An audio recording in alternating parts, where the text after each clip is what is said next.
This is Uttam Manna. I'm currently professor from Department of Chemistry, IIT Guwahati. My entire team consists of Professor Paily from Paily department of the same institute and Professor Wang from Ohio State University, and my research students basically involved in this current development.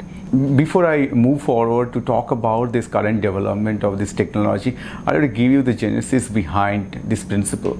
So if you see in the current era, there have a lot of development where the automation technology remotely you can operate a lot of household appliances through using just the voice command. Now, while a significant portion of our society take advantage of this automation technology based on this voice command, if you consider another segment who significantly suffer from this voice disabilities because of the vocal cord removal or some other chronic disease, they cannot really take advantage of these sort of automation technologies, because once the voice cord is removed or they are severely affected or suffering from chronic disease of related to the voice, those voice cannot be used as a input for this automation technology. So you need some alternative arrangement. So here we are proposing a sensor where you can use some other input rather than the voice that is coming from the voice cord. So what could be the alternative? Alternative is the exhale air coming through my mouth. If you see from the lungs, this air is continuously coming when I'm speaking. It's basically coming through the vocal cord, vibrating the vocal cord, and the movement of the muscle in my mouth that giving the shape of that sound into the words. But I know how to speak, even though suppose some reason the vocal cord is removed, the way the exhale air comes, it will be similar. So now if I can project this exhale air on some interface, and then if I can able to get the signal out of that exhale air, then it could be an alternative approach. That was the strategy. Now what could be that basis, right? How I can come up with the material? Now that was the struggle. Now if you see the super hydrophobicity which found in the lotus leaf, that arise this extreme water repellency come because of this heterogeneous liquid wettability. Now where from the heterogeneous liquid wettability come? It's because of this trapped air. So this trapped air, if you just think about this material which has a metastable trapped air, even if you submerge under water, it will not be displaced. So now if I can make a conductive sponge which is extremely water repellent, means super hydrophobic, they will be inherently trap a air phase. Now if you submerge that material underwater, and if you can create some sort of water wave, depending on the height of the water wave, you will see that sensor will experience different pressure. This pressure because of this water wave, that can give a kind of the expansion and contraction of the trapped air.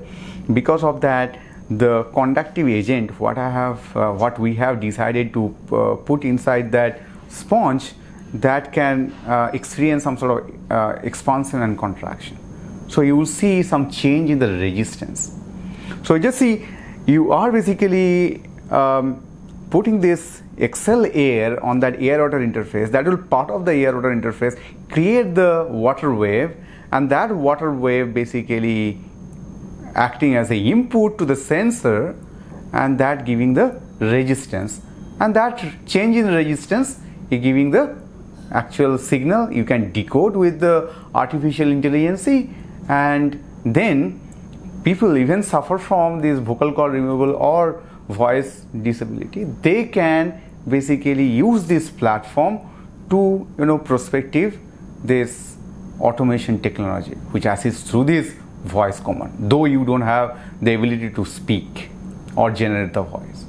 Now in that process, the material design principle was based on a porous substrate, that is a sponge, which is integrated with the conductive material, so that it will be electrically conductive.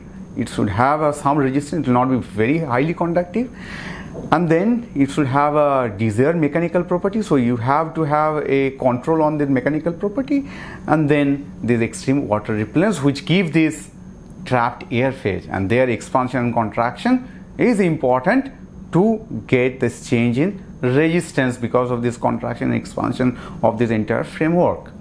So that was the need, and we have the chemical approach to control all these required properties, and eventually came up with a very highly sensitive sensor to fulfill these purposes. Now this, once we implemented this approach and came up with the prototype, we realized that this technology can be converted a device which could be used for the medical therapy or kind of voice recognitions, as well as the human machine interface to establish the communications, and probably many other avenue can open up in the future.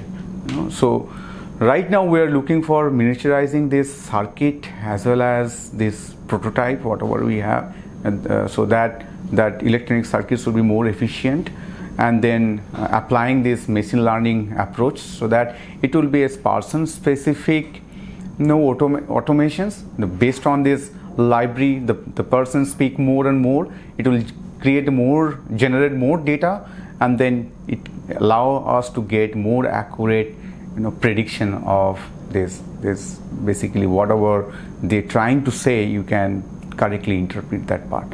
So that is the things is currently going on.